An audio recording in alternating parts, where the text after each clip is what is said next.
আমাদের জীবন নিয়ে আমাদের কত অভিযোগ, তাই না?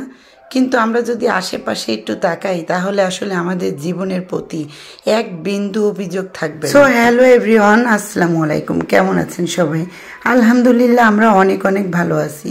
দেশ এবং দেশের বাইরে থেকে যে যেখান থেকে আমার ভিডিওটি দেখছেন সবাইকে জানাই অসংখ্য ধন্যবাদ। রোজা রাখলে সারাদিন পরে মনে হয় অনেক কিছু খাবো। আমরা তো অনেক কিছু করেই থাকি।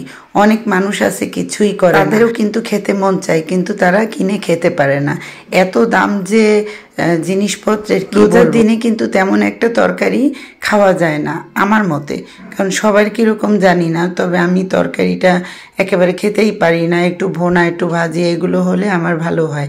আর গরুর মাংসের কেজি একটু কমে, গরুর মাংস বিভিন্ন জায়গায় বিভিন্ন রকম নিয়ে থাকে। 750 টাকা কেজি। এত পরিমাণে হাড্ডি ছিল, আমার জানা ছিল না যে 1.5 কেজি গোশ দিয়েছে। তো এত পরিমাণে হাড্ডি কেউ দেয় কিনা। আর এদিক থেকে কিন্তু চামড়া, তারপরে শক্ত শক্ত রবারের মতো এইগুলো ভর্তি। তাহলে আমরা কি খাবো বলেন? কারণ আমাদের পক্ষে তো সপ্তাহে বা মাসে একদিন কেউ না কেউ গরু মাংস একটু খেতে মন চায়, খায়। তো এই পরিমাণ ঠকালে আমরা খাবো কিভাবে বলেন? মাংসের দোকানের দৃষ্টি আকর্ষণ করছি, তারা এরকম কখনোই করবেন না। একটা মানুষ এখনকার দিনে কতই বা আয় করে, সেই আয়টা দিয়ে গরুর মাংস যে কিনবে। আপনারা এই পরিমাণ ঠকান। বাচ্চারা এগুলো দিয়ে কোনোভাবেই খেতে পারে না, আর এগুলো দিয়ে 2 বার খাওয়াও সম্ভব না। রাবারের পরিমাণ অনেক ছিল, আর হাড্ডি তো ছিলই। যেহেতু আমি অর্ধেক অর্ধেক করে নিয়েছি, তো দেখতেই পাচ্ছেন যে মাংস কিন্তু তেমন একটা নাই, পুরোটাই হাড্ডি হাড্ডি আর রাবারগুলো। তো খাওয়ার সময় বুঝেছি যে এত পরিমাণে বাজে। আর এই গরুর মাংস যতই আপনি ভালো করে রান্না করেন না কেন, ভালোই লাগে না। তো অনেক সুন্দর রান্না করার পরেও তেমন একটা আমার পছন্দ হয়নি। একটা মানুষকে ঠকানোর আগে 2 বার ভাববেন, কারণ আপনার মতো সবাই না। কারণ অনেক কষ্ট করে কিন্তু সবাই ইনকাম করে। কেউ রিক্সা চালিয়ে, কেউ বিল্ডিংয়ে কাজ করে, লেবারি। তো অনেক কষ্ট করে তার সঞ্চয় দিয়ে সে গরুর মাংস কেনে।